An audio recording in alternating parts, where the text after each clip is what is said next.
Mr. Speaker, Mr. Vice President, members of Congress, it's a great privilege to be here to outline a new budget and a new approach for governing our great country. I thank you for your invitation to speak here tonight. I know Congress had to formally invite me, and it could have been a close vote. So, Mr. Vice President, I appreciate you being here to break the tie. I want to thank so many of you who have accepted my invitation to come to the White House to discuss important issues. We're off to a good start. I will continue to meet with you and ask for your input. You have been kind and candid, and I thank you for making a new president feel welcome.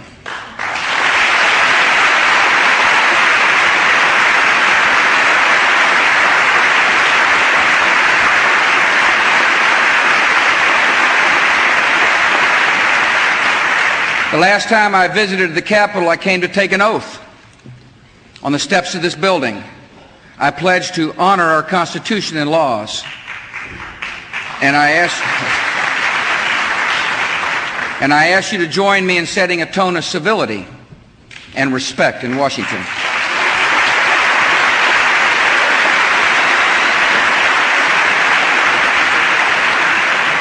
I hope America is noticing the difference, because we're making progress.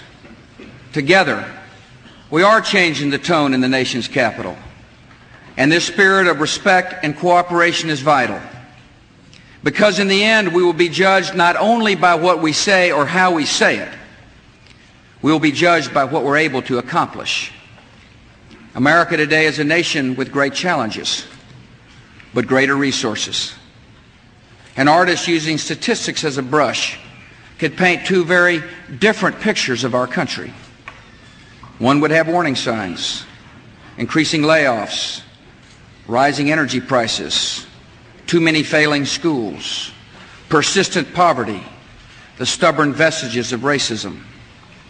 Another picture would be full of blessings: a balanced budget, big surpluses, a military that is second to none, a country at peace with its neighbors, technology that is revolutionizing the world, and our greatest strength, concerned citizens who care for our country and care for each other.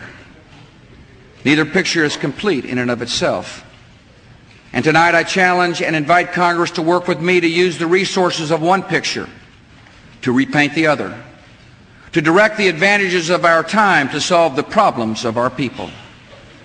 Some of these resources will come from government. Some, but not all. Year after year in Washington, budget debates seem to come down to an old, tired argument. On one side, those who want more government regardless of the cost. On the other, those who want less government regardless of the need. We should leave those arguments to the last century and chart a different course.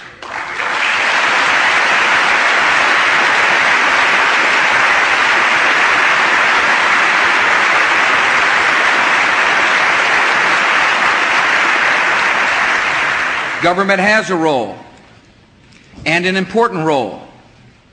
Yet too much government crowds out initiative and hard work, private charity, and the private economy. Our new governing vision says government should be active but limited, engaged but not overbearing. And my budget is based on that philosophy. It is reasonable and it is responsible. It meets our obligations and funds our growing needs. We increase spending next year for Social Security and Medicare and other entitlement programs by $81 billion. We've increased spending for discretionary programs by a very responsible 4%, above the rate of inflation. My plan plays down an unprecedented amount of our national debt, and then when money is still left over, my plan returns it to the people who earned it in the first place.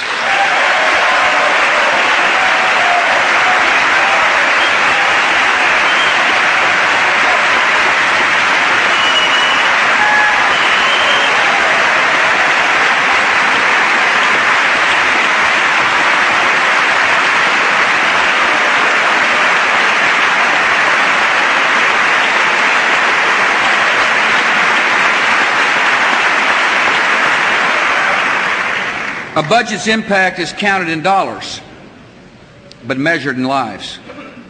Excellent schools, quality health care, a secure retirement, a cleaner environment, a stronger defense.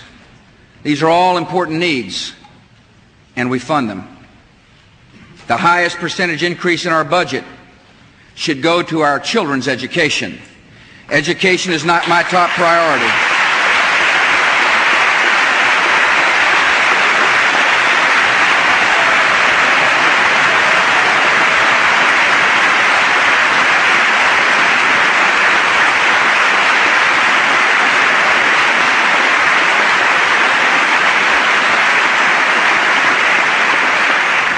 Education is my top priority, and by supporting this budget, you'll make it yours as well.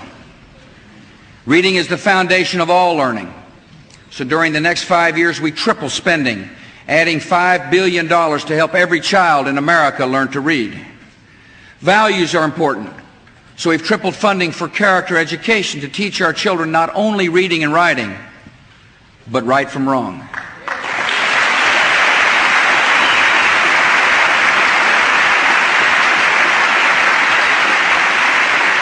We've increased funding to train and recruit teachers because we know a good education starts with a good teacher.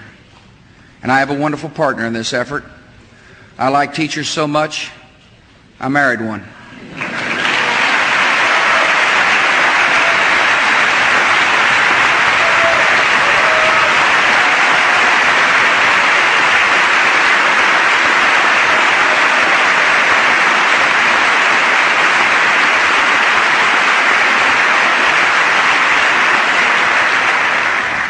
Laura has begun a new effort to recruit Americans to the profession that will shape our future, teaching. She will travel across America to promote sound teaching practices and early reading skills in our schools and in programs such as Head Start.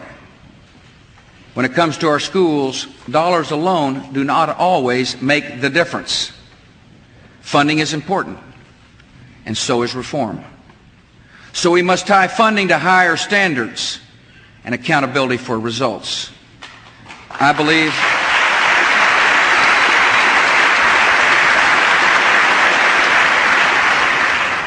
in local control of schools.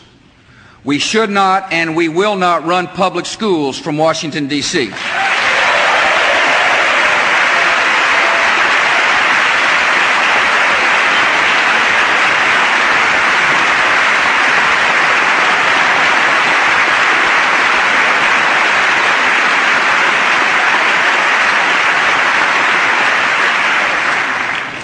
Yet when the federal government spends tax dollars, we must insist on results. Children should be tested on basic reading and math skills every year between grades 3 and 8. Measuring is the only way to know whether all our children are learning. And I want to know, because I refuse to leave any child behind in America.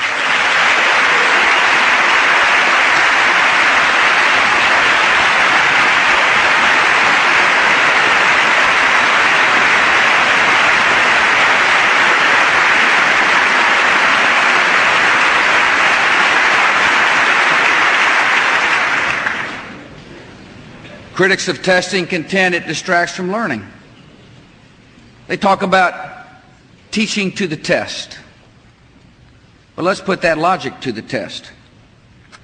If you test a child on basic math and reading skills and you're teaching to the test, you're teaching math and reading.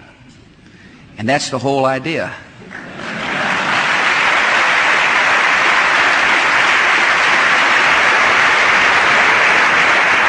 As standards rise, local schools will need more flexibility to meet them. So we must streamline the dozens of federal education programs into 5 and let states spend money in those categories as they see fit.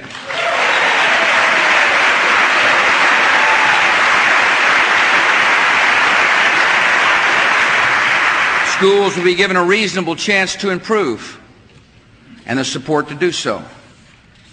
Yet if they don't, if they continue to fail, we must give parents and students different options a better public school, a private school, tutoring, or a charter school.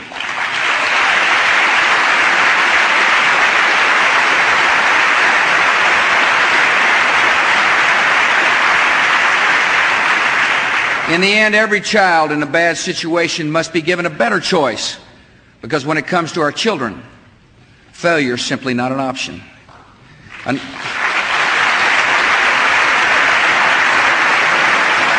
Another priority in my budget is to keep the vital promises of Medicare and Social Security, and together we will do so. To meet the health care needs of all America's seniors, we double the Medicare budget over the next 10 years. My budget dedicates $238 billion to Medicare next year alone, enough to fund all current programs and to begin a new prescription drug benefit for low-income seniors.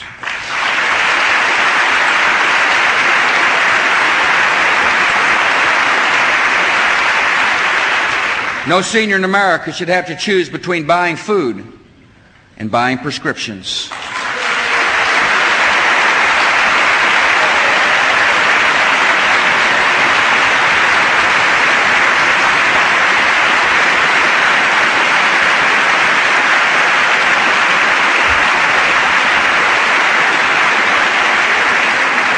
To make sure the retirement savings of America's seniors are not diverted into any other program, my budget protects all $2.6 trillion of the Social Security surplus for Social Security and for Social Security alone.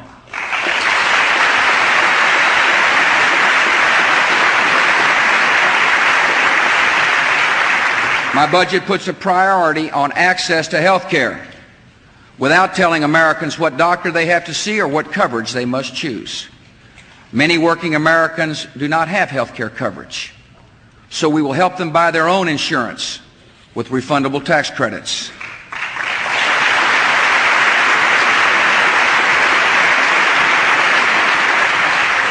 And to provide quality care in low-income neighborhoods. Over the next 5 years, we will double the number of people served at community health care centers.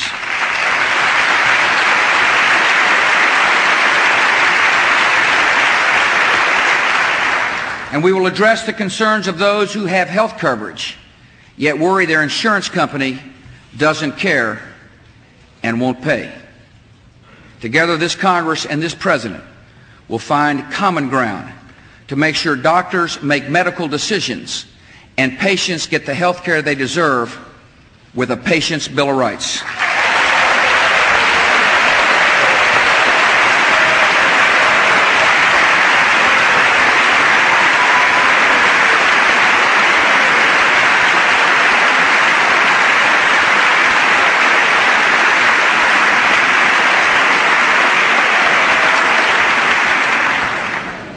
When it comes to their health, people want to get the medical care they need, not be forced to go to court because they didn't get it.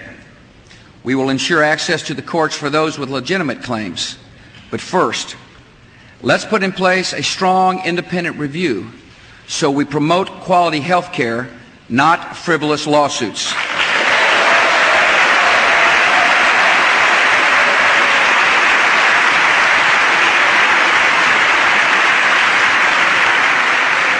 My budget also increases funding for medical research, which gives hope to many who struggle with serious disease.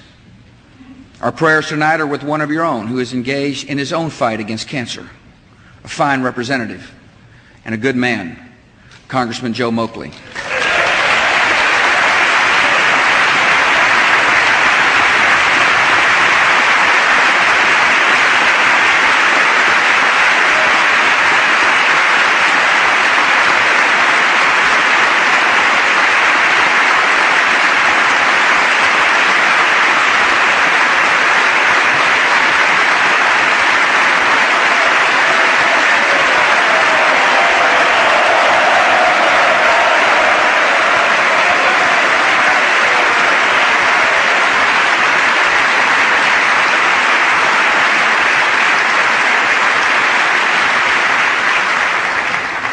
I can think of no more appropriate tribute to Joe than to have the Congress finish the job of doubling the budget for the National Institutes of Health.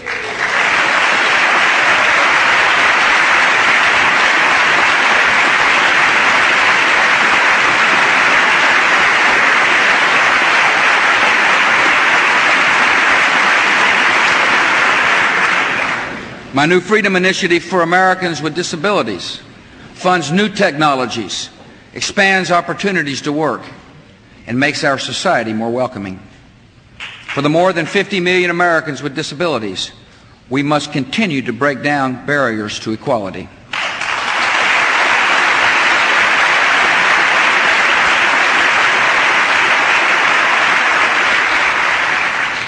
The budget I propose to you also supports the people who keep our country strong and free, the men and women who serve in the United States military.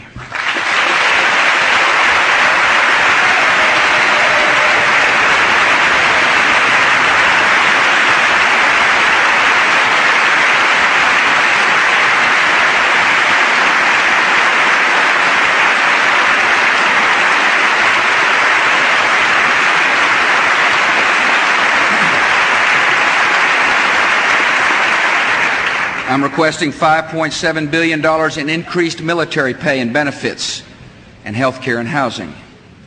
Our men and women in uniform give America their best, and we owe them our support.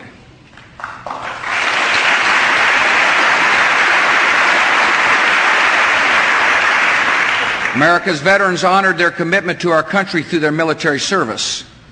I will honor our commitment to them with a $1 billion increase to ensure better access to quality care and faster decisions on benefit claims.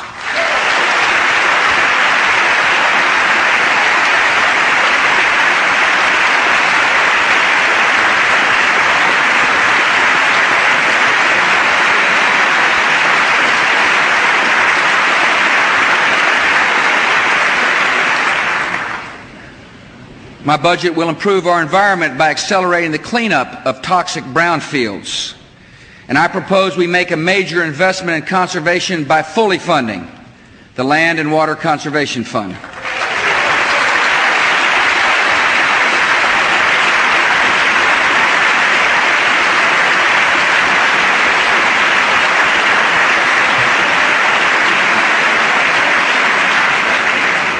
Our national parks have a special place in our country's life. Our parks are places of great natural beauty and history. As good stewards, we must leave them better than we found them. So I propose providing $4.9 billion over 5 years for the upkeep of these national treasures.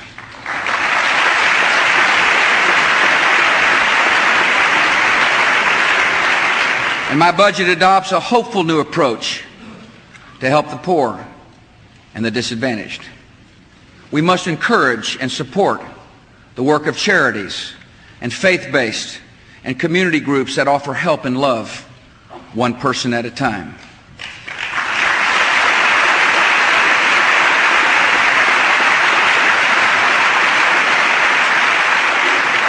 These groups are working in every neighborhood in America to fight homelessness and addiction and domestic violence, to provide a hot meal or a mentor or a safe haven for our children.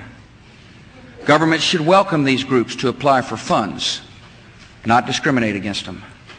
Government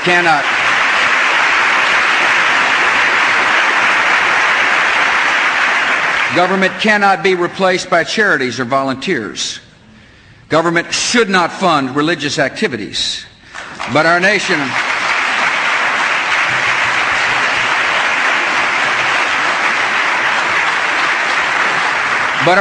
should support the good works of these good people who are helping their neighbors in need.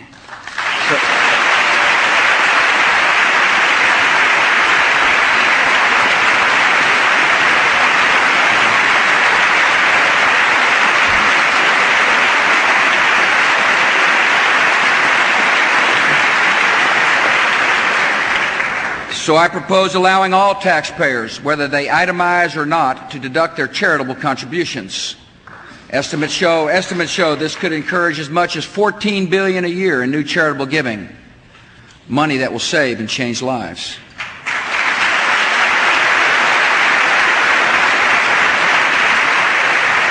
Our budget provides more than $700 million over the next 10 years for a federal compassion capital fund with a focused and noble mission to provide a mentor to the more than 1 million children with a parent in prison, and to support other local efforts to fight illiteracy, teen pregnancy, drug addiction, and other difficult problems.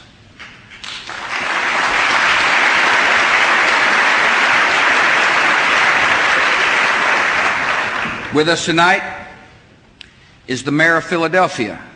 Please help me welcome Mayor John Street.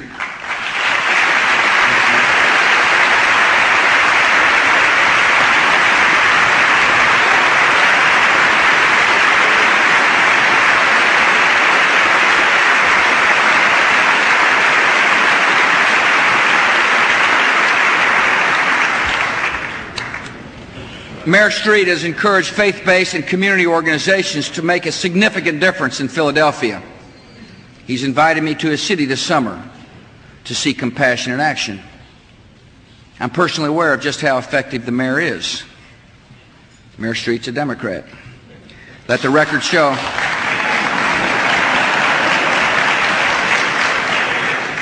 Let the record show I lost his city big time.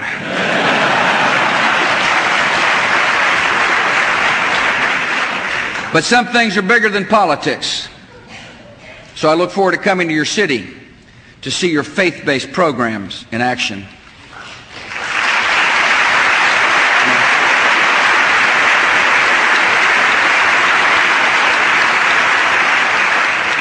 As government promotes compassion, it also must promote justice. Too many of our citizens have cause to doubt our nation's justice when the law points a finger of suspicion at groups instead of individuals. All our citizens are created equal and must be treated equally. Earlier today,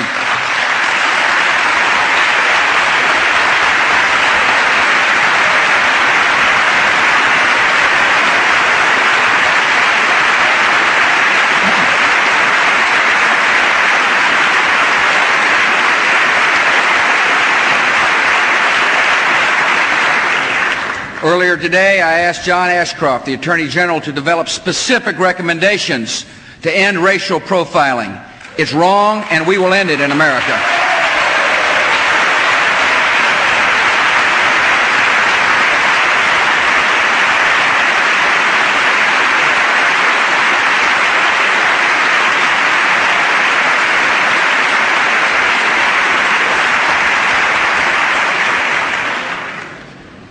In so doing, we will not hinder the work of our nation's brave police officers. They protect us every day, often at great risk. But by stopping the abuses of a few, we will add to the public confidence our police officers earn and deserve.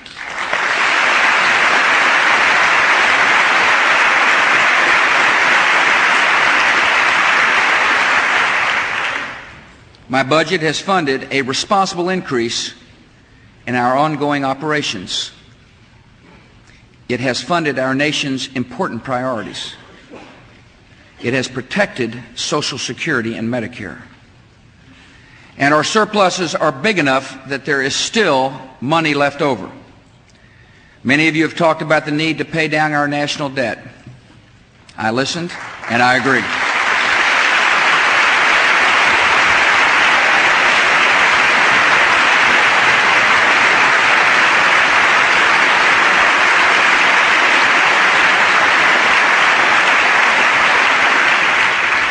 We owe it to our children and grandchildren to act now, and I hope you will join me to pay down $2 trillion in debt during the next 10 years.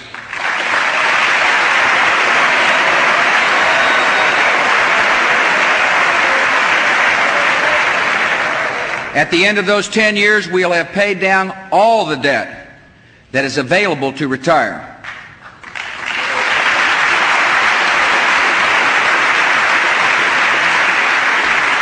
That is more debt repaid more quickly than has ever been repaid by any nation at any time in history.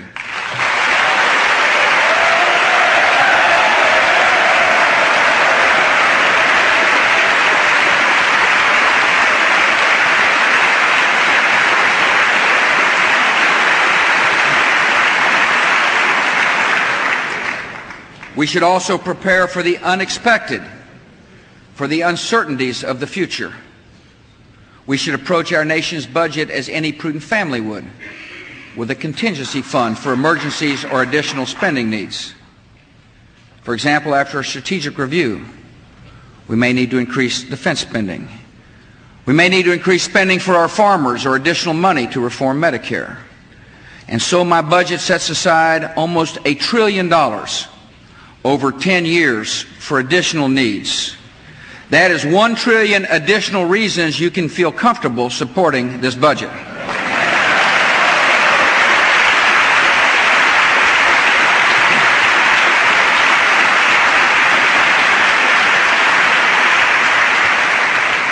We have increased our budget at a responsible 4%.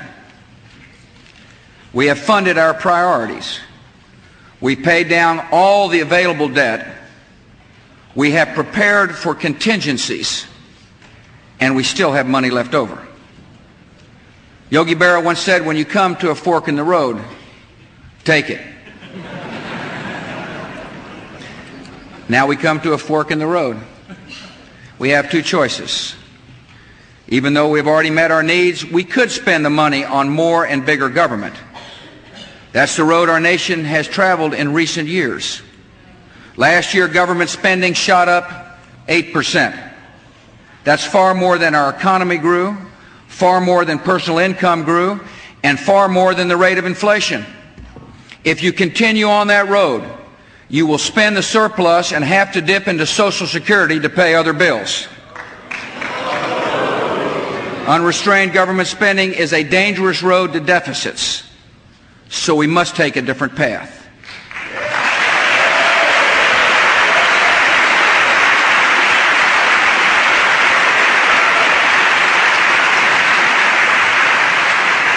The other choice is to let the American people spend their own money to meet their own needs.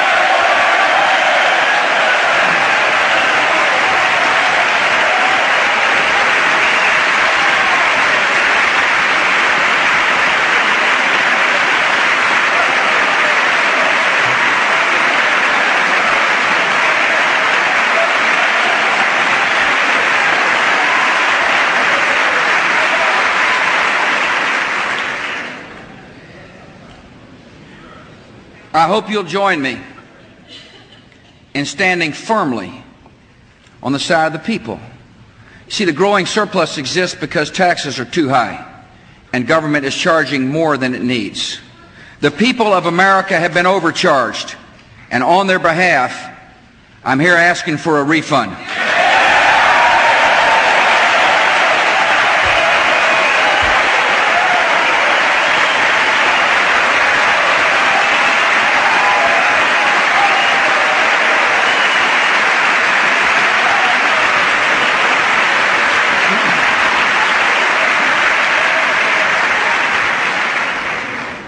Some say my tax plan is too big. Others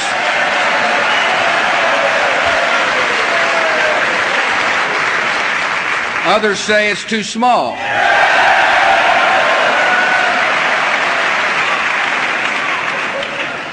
I respectfully disagree. This plan is just right.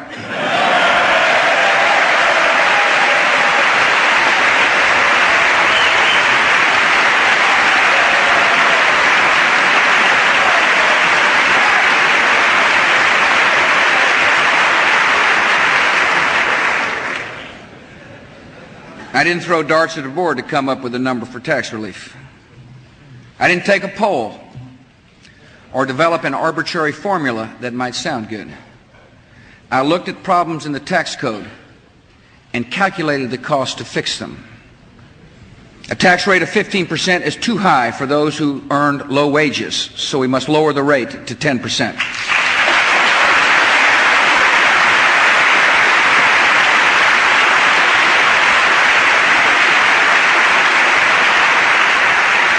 No one should pay more than a third of the money they earn in federal income taxes, so we lowered the top rate to 33%.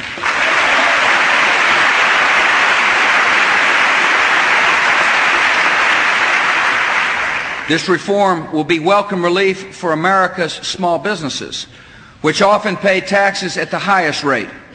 And help for small business means jobs for Americans.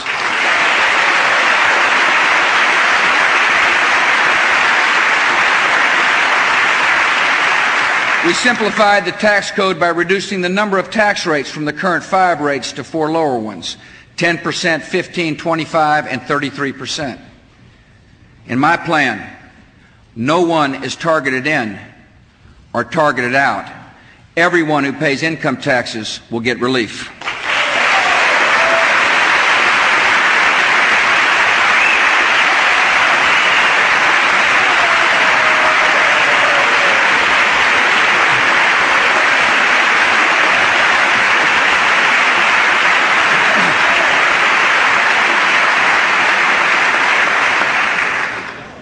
Our government should not tax and thereby discourage marriage, so we reduce the marriage penalty.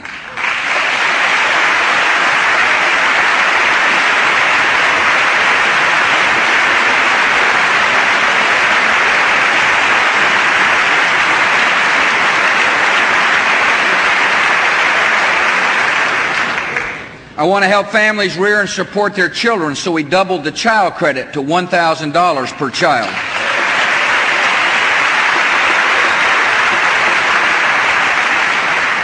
It's not fair to tax the same earnings twice, once when you earn them and again when you die, so we must repeal the death tax.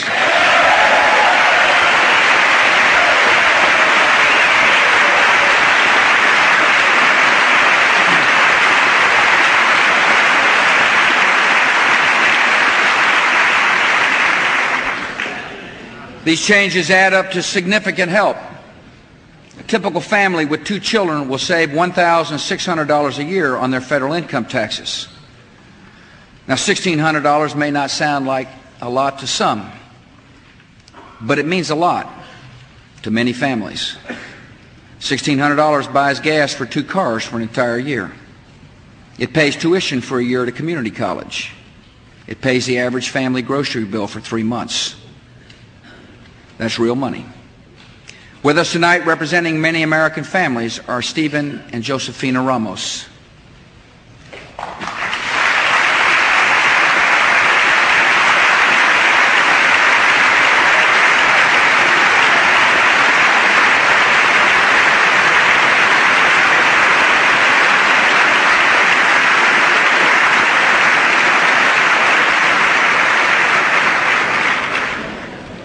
They are from Pennsylvania.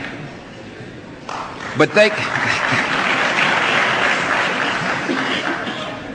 they could be from any one of your districts. Stephen is the network administrator for a school district. Josefina is a Spanish teacher at a charter school, and they have a 2-year-old daughter. Stephen and Josefina tell me they pay almost $8,000 a year in federal income taxes. My plan will save them more than $2,000. Let me tell you what Stephen says.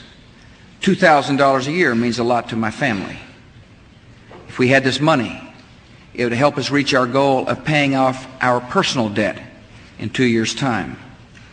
After that, Stephen and Josefina want to start saving for Leanna's college education. My attitude is government should never stand in the way of families achieving their dreams.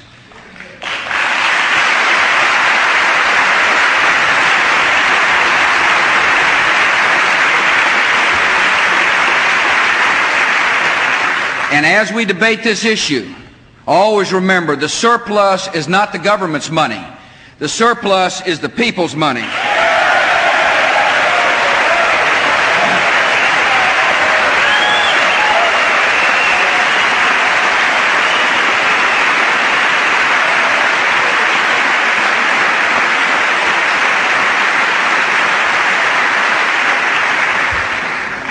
For lower-income families, my tax plan restores basic fairness.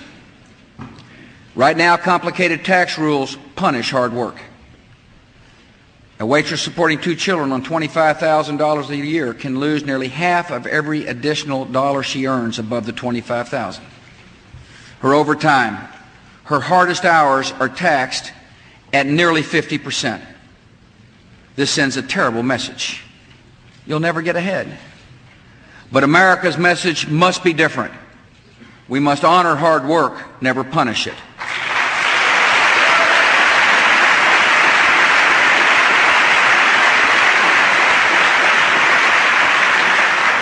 With tax relief, overtime will no longer be overtax time for the waitress.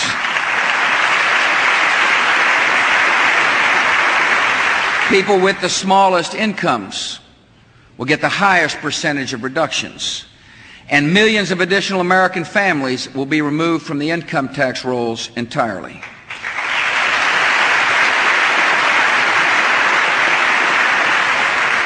Tax relief is right, and tax relief is urgent. The long economic expansion that began almost 10 years ago is faltering.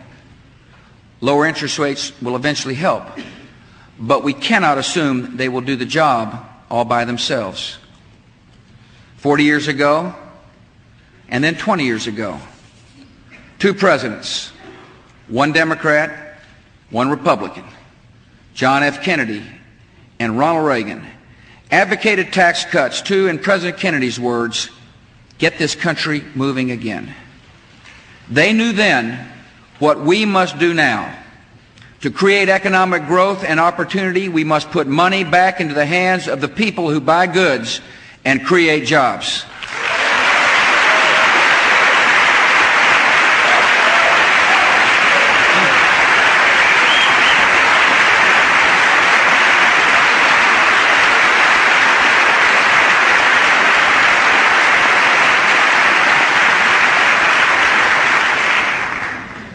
We must act quickly.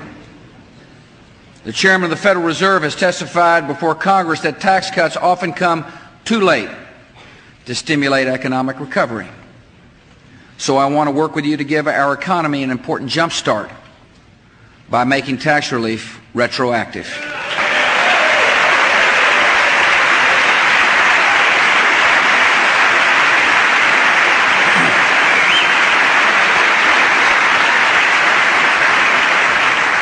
We must act now because it is the right thing to do. We must also act now because we have other things to do. We must show courage to confront and resolve tough challenges, to restructure our nation's defenses, to meet our growing need for energy, and to reform Medicare and Social Security. America has a window of opportunity to extend and secure our present peace by promoting a distinctly American internationalism. We will work with our allies and friends to be a force for good and a champion of freedom. We'll work for free markets, free trade, and freedom from oppression. Nations making progress toward freedom will find America is their friend. We'll promote our values. We'll promote the peace. And we need a strong military to keep the peace. But our military was shaped to confront the challenges of the past. So I've asked the Secretary of Defense to review America's armed forces and prepare to transform them to meet emerging threats.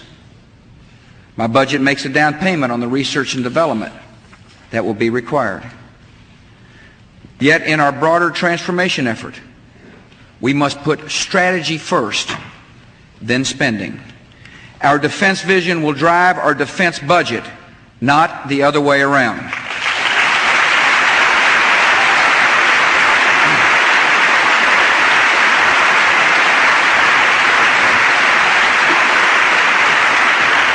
Our nation also needs a clear strategy to confront the threats of the 21st century, threats that are more widespread and less certain. They range from terrorists who threaten with bombs to tyrants and rogue nations intent upon developing weapons of mass destruction. To protect our own people, our allies and friends, we must develop and we must deploy effective missile defenses.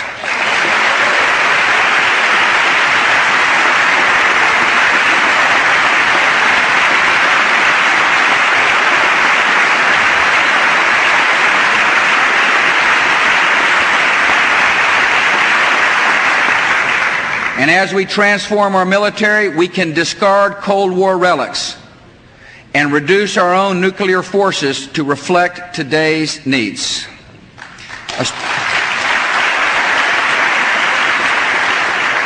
A strong America is the world's best hope for peace and freedom. Yet the cause of freedom rests on more than our ability to defend ourselves and our allies. Freedom is exported every day as we ship goods and products that improve the lives of millions of people. Free trade brings greater political and personal freedom. Each of the previous 5 presidents has had the ability to negotiate far-reaching trade agreements. Tonight, I ask you to give me the strong hand of Presidential Trade Promotion Authority, and to do so quickly.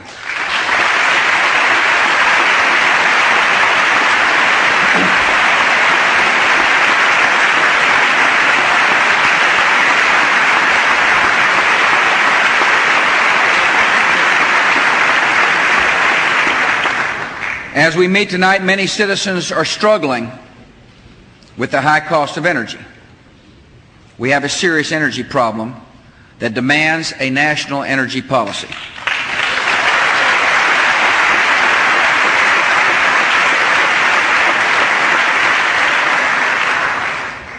The West is confronting a major energy shortage that has resulted in high prices and uncertainty. I've asked federal agencies to work with California officials to help speed construction of new energy sources. And I've directed Vice President Cheney, Commerce Secretary Evans, Energy Secretary Abraham, and other senior members of my administration to develop a national energy policy.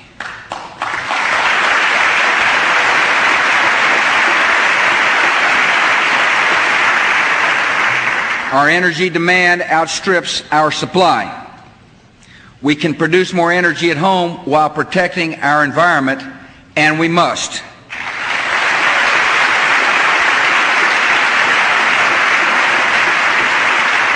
We can produce more electricity to meet demand, and we must. We can promote alternative energy sources and conservation, and we must.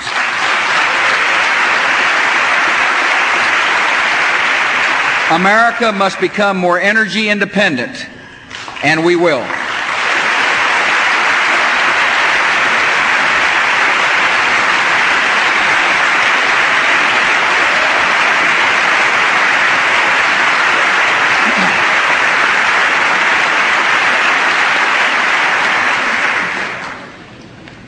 Perhaps the biggest test of our foresight and courage will be reforming Medicare and Social Security. Medicare's finances are strained, and its coverage is outdated. 99% of employer-provided health plans offer some form of prescription drug coverage. Medicare does not. The framework for reform has been developed by Senators Frist and Breaux and Congressman Thomas, and now is the time to act.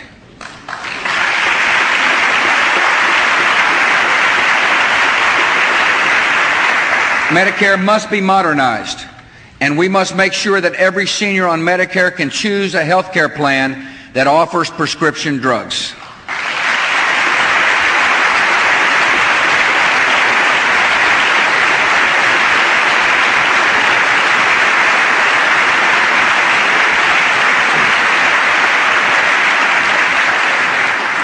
Seven years from now, the baby boom generation will begin to claim Social Security benefits. Everyone in this chamber knows that Social Security is not prepared to fully fund their retirement. And we only have a couple of years to get prepared. Without reform, this country will one day awaken to a stark choice: either a drastic rise in payroll taxes or a radical cut in retirement benefits. There's a better way. This spring, I will form a presidential commission to reform Social Security. The commission will make its recommendations by next fall. Reform should be based on these principles. It must preserve the benefits of all current retirees and those nearing retirement. It must return Social Security to sound financial footing. And it must offer personal savings accounts to younger workers who want them.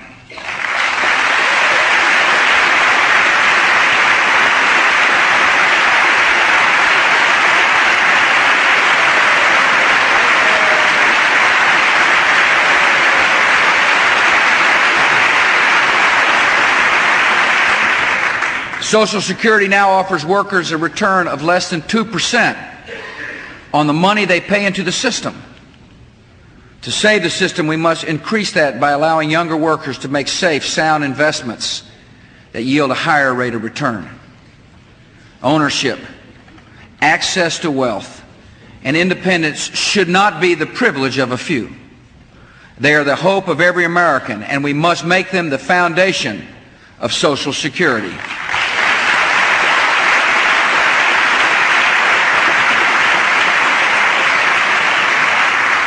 By confronting the tough challenge of reform, by being responsible with our budget, we can earn the trust of the American people. And we can add to that trust by enacting fair and balanced election and campaign reforms.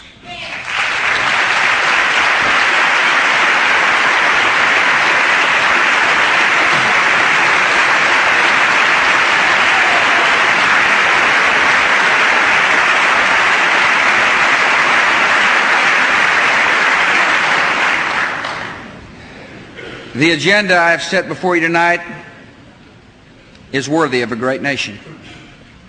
America is a nation at peace, but not a nation at rest. Much has been given to us, and much is expected.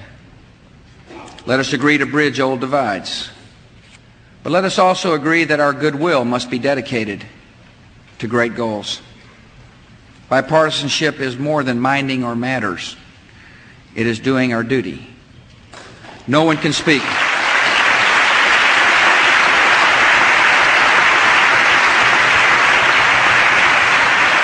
No one can speak in this Capitol and not be awed by its history.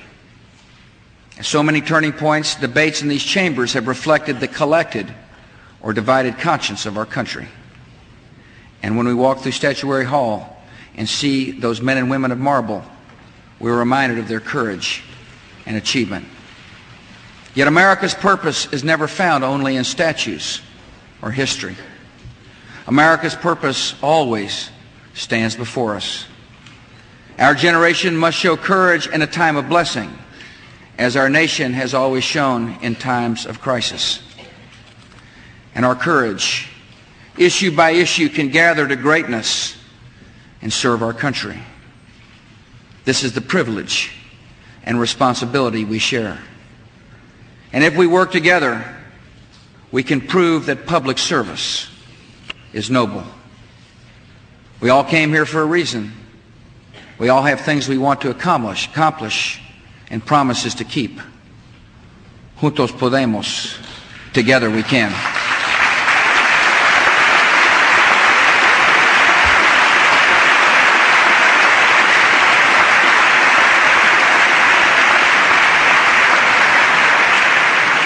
We can make Americans proud of their government.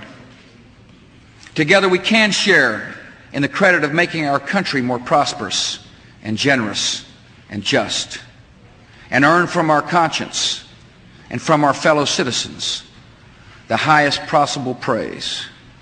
Well done, good and faithful servants. Thank you all. Good night, and God bless.